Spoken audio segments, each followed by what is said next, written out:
In this masterclass, you're going to learn all of the secrets and all of the techniques. How to paint beautiful skin, night atmosphere, gold metallic armor, reflective metal on swords, and a pretty freaking cool robe. To take your miniature from this to this.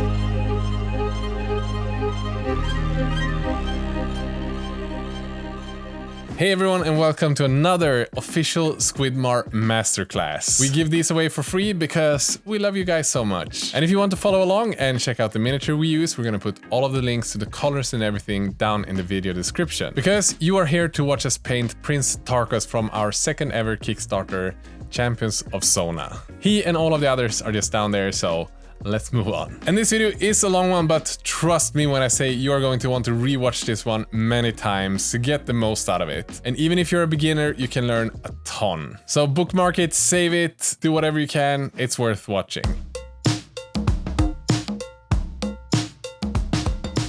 So the first thing we're going to need is a very finely tipped paintbrush. Usually we recommend Kolinsky Sable paintbrushes. We have some we design ourselves, but we also recommend brands like Winsor Newton, Da Vinci, Raphael, Artis Opus, just to mention a few. All of them work perfectly fine. In this video, a medium brush is what we use the most. It's about the size 1 of Winsor Newton or 0 of Raphael. You're also going to need a wet palette to keep all of your paints moist and to make it easier for you to thin down the paints the way that we do it in this video. You have to have your miniature pre-built, prime it in black, and this time we're not using any zenithal prime highlighting. Everything is just black and we're gonna work our way up from that. The first thing we're going to do is to bring out the color Kantor Blue. And we're going to add a layer covering all of the areas on the back as well as everything that is in shadow, meaning underneath the figure or pointing downwards towards the ground. This is the only time we're using an airbrush for this paint job, but you can just as well use a regular paintbrush. It is just going to take you a little bit more time. And using this Kantor Blue as the shadow color for the entire figure is going to be what creates the atmosphere of the figure. And it's going to feel like he's lurking in the dark, just coming out of the shadows, or is just sitting near a brighter light source in the middle of the night. And this is vital to get the same atmosphere as Lucas is going to get at the end of this paint job.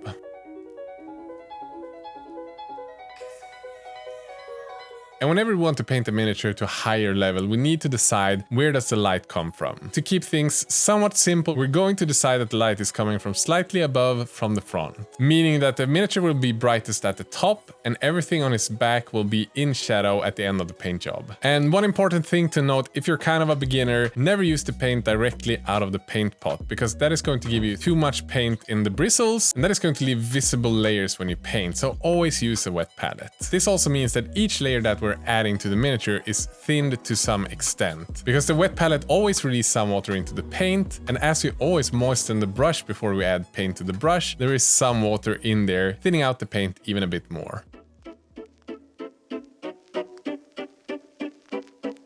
Thinning the paint to the right consistency requires some practice, so I'm going to try to explain it in short how to do it the way we do it. We start off by whisking the paintbrush in water and removing all of the excess water. Then, depending on how thick we want the paint to be, we dip the paintbrush with different amount of paints before we stir it into the bristles. You're not gonna fill the entire brush with paint, maybe something like 30% before you start stirring it in. This is usually what gives us the perfect layer consistency, but depending on your paint brand and which color, your mileage may vary. You can always double check your consistency on the back of your thumb. If it's too runny, you need to have less water. If it's too thin, you need to add more paint. If it's too thick, you need to thin down the paint a bit more. And this is what we call a layer consistency. Not too transparent like a glaze, and not thick enough to leave chunks of paint on the miniature when we're painting. Emil, they get it. Enough talking. It's finally time for me to start painting the mini. Once your blue layer is completely dried up, it is time to bring out some of the skin tones. We got the colors Kantor Blue, Busman's Glow, Kislev Flesh, and Light Flesh on the wet palette. We're going to start by highlighting all of the skin using the color Busman's Glow. We're not gonna mix it together with any other paint, we do that in the second step.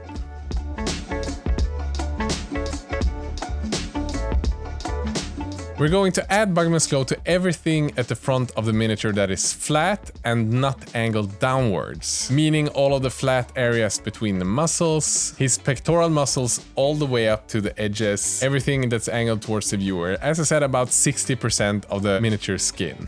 Leaving most of the parts that are angled completely downwards, just blue as they were with the first paint layer.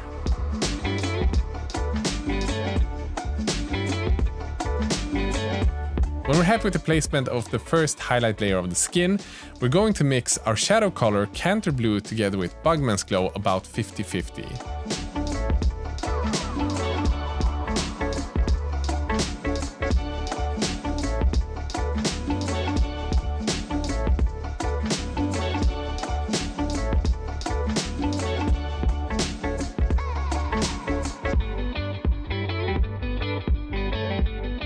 We'll add this paint to all of the parts where the Busman's glow and Kantor Blue meet, transitioning underneath the muscles, transitioning on his cheeks, etc.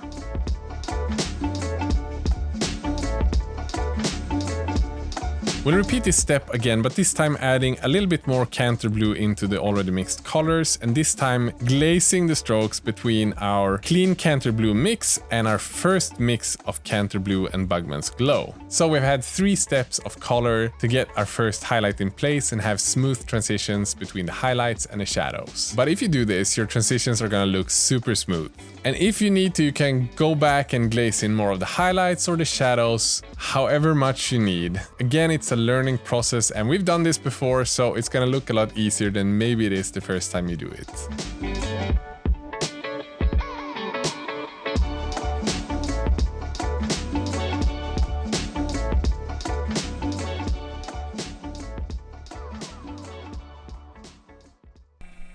It is time now to start adding our second highlight of the skin colors. The process is pretty much exactly the same as with the Busman's glow, but this time we're adding in an even brighter color, Kislev flesh.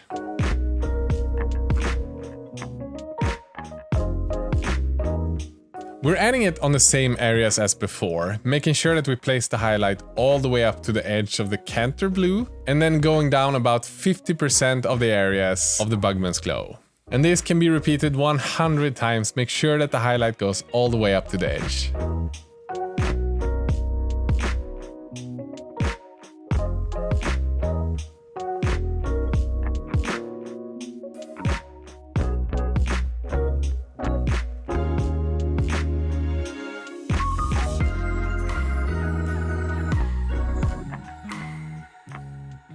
With the second highlight in place, your miniature should look something like this. And now we're gonna do the exact same thing as we did with the first highlight layer and blend the 2 layers together. Mixing Kislev flesh this time, 50-50 with Busman's glow, creating a glaze, and adding this to all of the parts where the Kislev flesh highlight and the Busman's glow meet.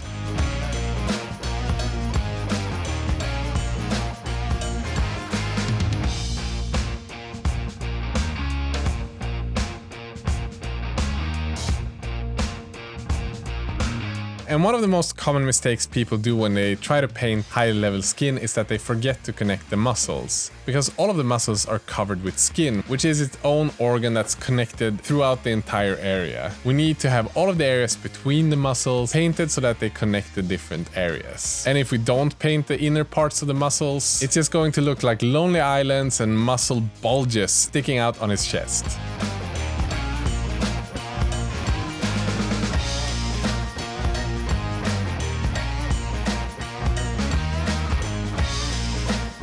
And if you follow these steps, you're going to end up with a miniature that looks something like this at this stage. Now it's time for the third highlight, and this time we're going to focus it on even smaller areas. Because this time we're not going to add the highlight to the bottom parts of the belly, because not as much light is going to reach those areas. This time we mix light flesh together with Kislev flesh about 50-50. We start on the chest area at the top.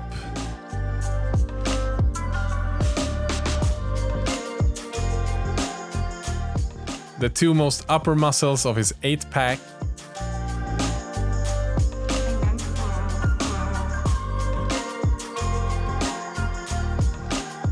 As well as the center of the face.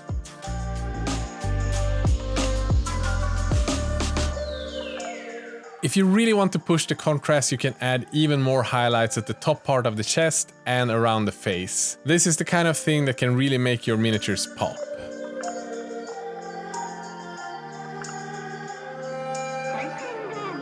But make sure that you add it to an even smaller surface and to even less areas, because if you add all of the highlights to all of the areas, none of it is going to look brighter. Everything is going to have the same values.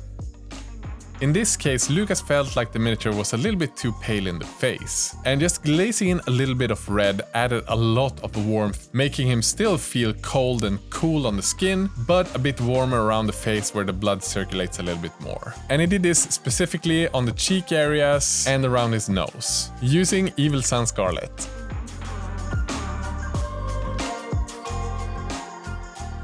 And there we are done with the skin. It is now time to move to the red cloth as well as the feathers he has around his head.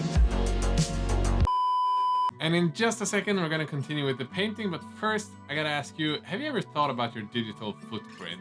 Because I sure have. And data brokers across the world, they collect all of your data and information and sell it for profit, often without your consent. And Incogni is that one platform that helps you reduce your footprint and all of the data available about you on the internet. And one thing that is crazy to me is that it takes over 204 hours for a single person to manually complete all of the data removal requests needed to secure your privacy. And Incogni, they do all of this for you automatically.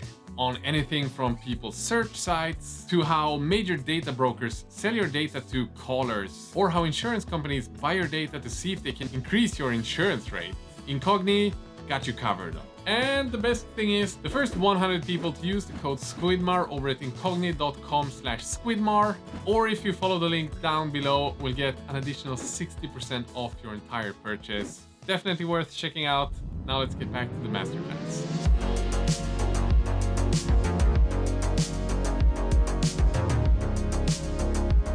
We're beginning once again by just blocking out where we want the highlights. You do this with the color Khorne Red.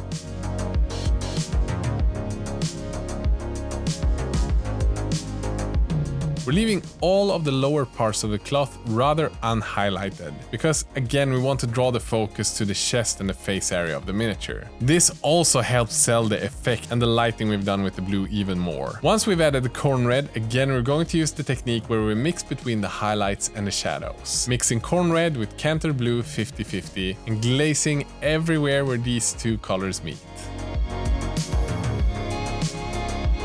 Some parts of the miniature, like the bottom part of the cloth, we haven't really added any highlight to yet. So all of the areas where the cloth is lying on the ground, this is going to be our only highlight, mixing Kantor Blue with Khorne Red about 50/50. And when we paint cloth, we always want to get some texture in there. We don't want it to be super smooth. So we're gonna try to mix the brush in a single direction, creating a sense of fabric fibers.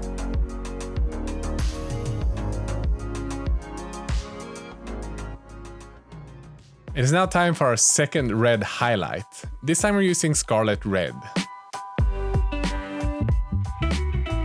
We're going to use the same areas where we used the clean Khorne Red, but this time use it on an even smaller surface, using the brush strokes going the same direction as we did with the first layer. Often when using these two specific colors, you don't need to blend super nicely between the two. It's almost like your eye fills the gap between these two colors by itself. Especially if you only paint in one direction, making many small lines like we're doing today. You can definitely leave it at this stage, being happy with the highlight if you're painting an army or doing something a bit quicker, but since this is a masterclass, we want to show you how to get it to the next step. So for the third highlight layer, we're bringing out the color Wild Rider Red. It's a little bit brighter than the previous one and it's got a little bit more orange to it. And the bigger surface you add this to, the more orange it's going to look, so we don't want to overdo it. And remember to use the brush strokes going the same direction as the first highlights.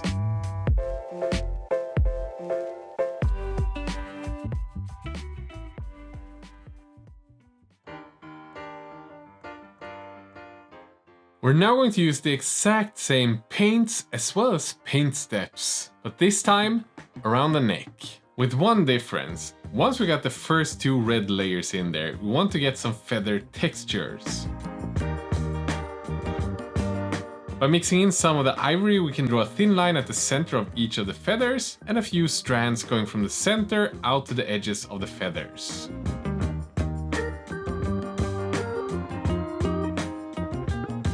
And this is one of few parts where we're using a smaller, even more fine-tipped brush. Something like a small or an extra small from the Squidmar paintbrush line, or a 00 or even smaller from one of the other brands. And again, don't overdo it with the ivory and the Wild Rider Red. Keep these feathers a bit darker because we still want it to feel moody.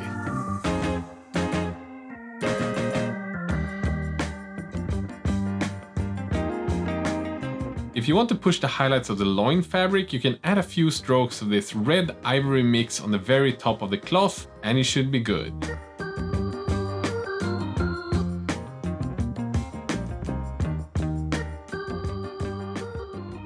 The red parts are done, it's time to move on to the armor, and this part is so much fun.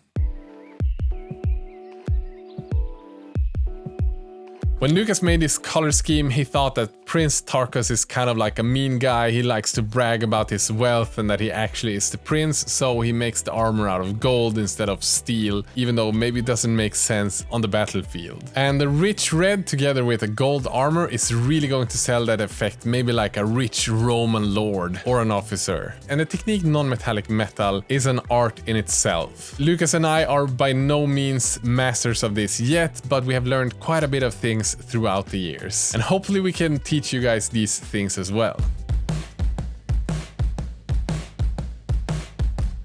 Normally, if this is your first try at non-metallic metal, what you do is you start with just one reflected area angled towards the viewer. The problem with that though, it often looks fake as metallic surfaces rarely have just one reflection. Unless of course it's in a black void with just one light source and no bouncing lights. Normally you have a couple of differently shaped reflections placed in different areas of each surface. You might have reflections with different colors, secondary, tertiary reflections, etc. So instead of just adding one, we're today going to add 3 reflections on most of the different surfaces, like the legs and the arms, to give the sense of the light being bounced around in the area where he's located. We'll be mapping out our reflections using Deathclaw brown. Instead of just painting the raised areas that's angled towards the light source, don't forget to add these secondary reflections, because these are what's going to sell that the armor looks like gold, and not just a yellow-orangey armor.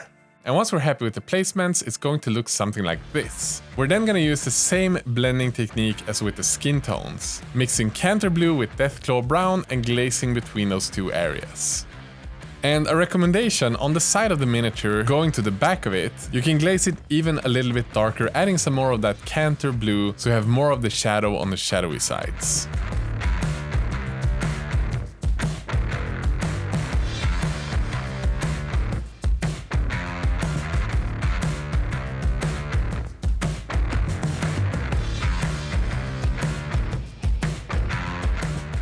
Our second highlight is mixing the Deathclaw brown about 50-50 together with the color Sun Yellow. The way we add this highlight is again going over the same surfaces, but only about 50% of the areas that we added the Deathclaw brown to.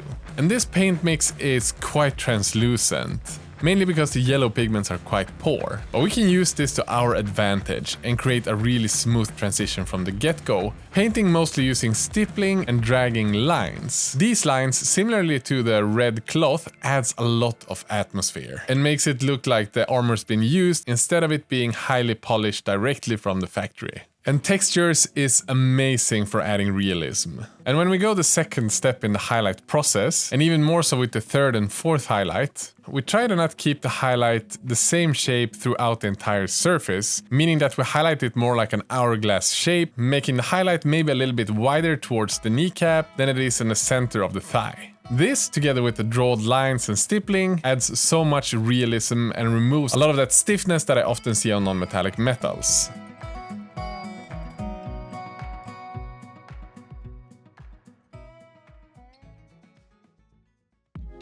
The third step is to mix the Sun Yellow together with Ivory about 50-50. This time, paint it on an even smaller surface, about 50% of the area of the second highlight step. And this time, make sure not to add the highlight to the entire surface. Focus it on the areas where you want to draw the most attention. Closer to the kneecap or the surface that is raised most towards the sky or the light source. And maybe leave parts of the lines not highlighted all the way to this step. If you end up adding it to the entirety of the highlights, all of the lines, and making each one of these steps covering the entire previous surface, nothing is going to feel like it has contrast because all of the parts are going to be bright. So make sure we have the difference between the shadow colors and the highlights. And some areas a lot more darker and a few areas a lot brighter. As a final step, we can add a bit more ivory to it or maybe even go full ivory. But if you do, remember to just add this to the tiniest of surfaces and just pick out a few of them where you want it to pop even a bit more. I cannot state how important this is. You don't want to add the same highlight to all of the areas.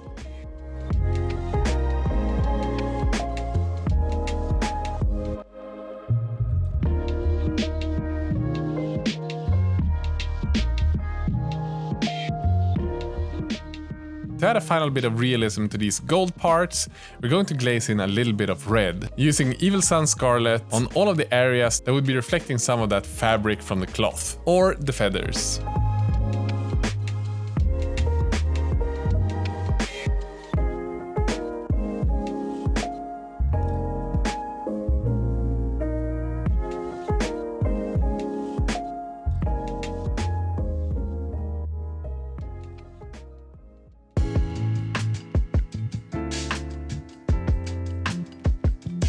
It's now time to create some separation. We're going to paint all of the black armor parts that are between all of the gold panels, as well as all of the tubing going between the different armor parts. Because his legs and arms are not actually armor, it's robotic body parts. We're thinking that these are the parts that is going to sort of mimic the way that his body used to look and sort of be the shape that his skin maybe would have been if he just had armor panels on top of it. And because we still want this to be dark and sort of in shadow, we are just going to use one highlight color, and that is Stormvermin fur. It's sort of a warm gray color that is the perfect highlight to black.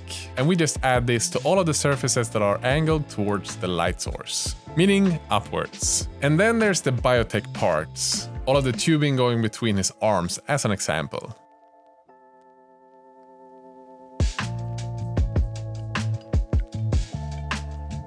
These ones we want to bring up another step, and mixing in some ivory to this as a first highlight and just adding tiny dots of ivory as a final highlight will be way more enough for an area like this that's not gonna be a focus area of the miniature. Of course, if you have a ton of time or maybe paint this up for a painting competition, then you can be a bit more careful highlighting it, but this paint job is supposed to be a more fun, casual, impressionistic paint job, so you can be a bit more lenient with these kind of details.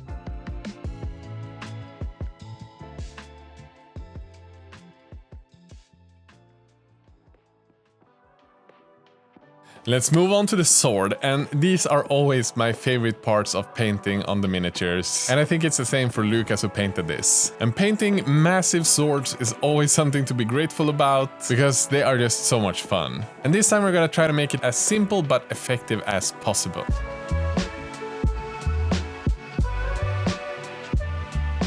The start of the sword is quite simple. We bring out the color Fenrisian gray and map out two different highlights. We're going to make the top one slightly bigger than the smaller one to make sure it's not too uniform and look mechanic. We then mix Fenrisian gray with Kantor Blue and glaze between the two to make sure we have a smooth transition. And when painting swords, you always tend to get a better look if you move the brush in the same direction with all of the strokes. Meaning, either we recommend you to follow along with the shape of the sword or going against it with all of the strokes. We then follow the same highlighting steps as with all of the other parts, adding some ivory to Fenrisian gray on a slightly smaller surface than the previous highlight. When you're done with that, you glaze between the two different mixes to create a smooth transition. On this specific miniature, when we added the final highlights, the top reflection went from the center of the sword to the edge of it. And when you do that, you have more pigments leaving the brush at the end of the brush stroke, meaning that it will be slightly brighter on the edge of the sword. And on the bottom reflection, we do the opposite, starting the brush stroke from the edge and going into the center. This way, again, we remove some of that uniformity, because most things in nature are irregular, and it's going to look a lot more organic. And at this step, we're not gonna paint the bottom side of the sword, we're gonna save that for a later step once we've painted the base. We are, however, going to glaze a little bit of that golden brown tone to one of the highlights to make it feel like some of that gold is reflecting into the steel of the sword.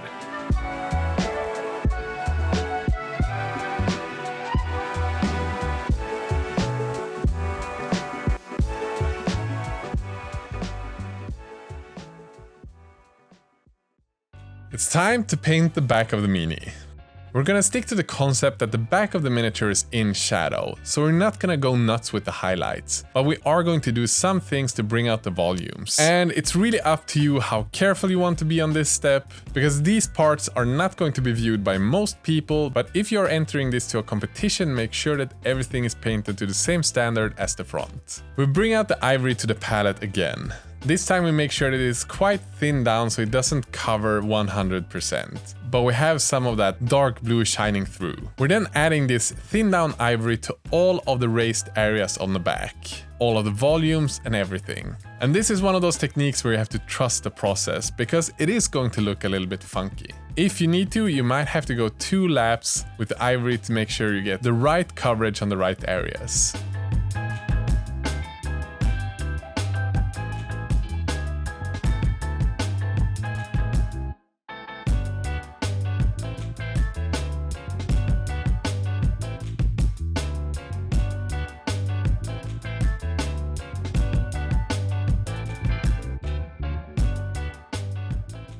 And this is how the highlighting looks with just the ivory. And here comes the magic. We're now going to glaze with Kantor Blue on all of the ivory, bringing it back a lot. But because we have the ivory highlight as a base, it is going to look a lot brighter. We're going to have some of that brightness shine through the Kantor Blue. And this gives an almost shiny reflective effect, but still keeping it really dark. And the transitions are going to look really smooth after just 1 lap. If you need to, you can still go back and glaze another step of Kantor Blue, or mix between Ivory and Kantor Blue before you glaze with the Kantor Blue. This tutorial is not the end-all be-all, but a basis for you to create your own unique piece, using the things that we teach you in your own way. The miniature itself is looking really cool, but the base is still flat black, blue, kind of.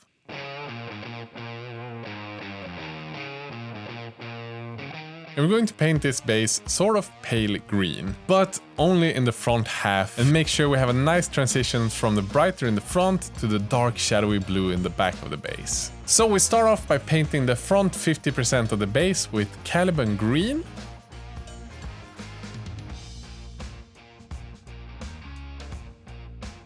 And the second step, we're going to mix Caliban green with Kantor Blue about 50-50, and again create a transition between the 2 different areas. We don't need to be super careful at this step, because a lot of the transitions is going to be covered up later anyway.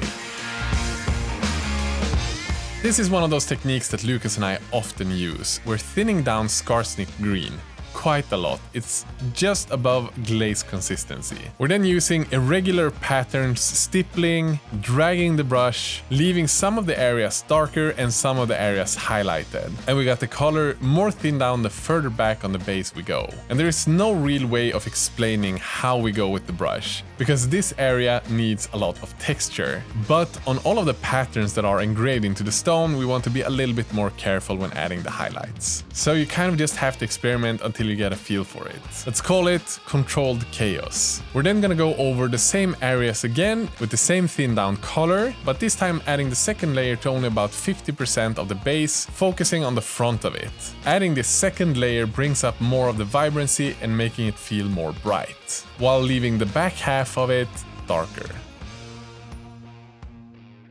As a final thing, on the very front of the base, as well as the edges of the rocks, we're gonna mix in a little bit of ivory. We don't want to go overboard. Again, this is the most bottom part of the miniature, so we want it to be less bright than the top and draw less focus. So just adding this to the very edges and the very front of the base.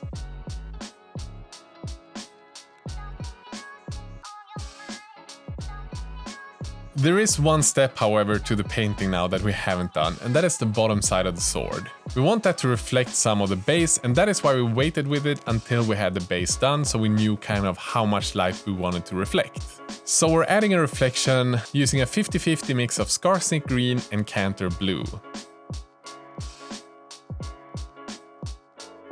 And this is okay, but we need to bring it up a little bit more. We're going to make two different highlights at the very bottom, using the very thin down Skarsnik green again, and just adding two of these different lines. And bringing in colors to reflective metal changes everything. It really brings the miniature into the environment it's in. And with these few steps, we're going to end up with something that looks like this. The miniature is close to done, but we have a few more details to finalize, because we want the entire thing to be painted and not leave any of the areas undone. The eyes of Tarkus we leave really simple, because he's not the kindest guy, Prince Tarkus. We want to keep his eyes sort of dark. So just make sure that you have a clean Kantor Blue eye. If you had some paint leak over from a previous step, make sure you recover it with just Kantor Blue. And to make it look reflective, we're just going to take clean Ivory. Not thin down, a purely clean Ivory. Take the most fine-tipped brush that you have and just put one tiny reflection on the left side of the eye. You might have a few extra details to paint, like the necklace, the gem on his neck, and maybe some other parts. You can reuse the metal techniques that we used on the arms for the necklace, and for the gem, maybe just glaze in some green, making the highlight at the bottom of the gem, and just placing an ivory reflection at the very top of it. But if you've come this far, we guess that you already have it covered. And with that, we should have a finished miniature. Don't be afraid to add your own techniques, maybe glaze a bit more than he did in some steps, maybe change the reflection of the sword to reflect some of the red that he has on his cloak. This is really up to you. The most important steps to take away is where to place the reflections, how to place the reflections, and if you follow these steps, your miniature is going to look banger. Again, I want to thank this week's sponsor and all of the awesome patrons and the people who back this Kickstarter. If you wonder about any of the tools we used, again, we're going to add all of that to the video description, as well as the link to where you can buy this miniature. With that said, have a great day. Bye bye.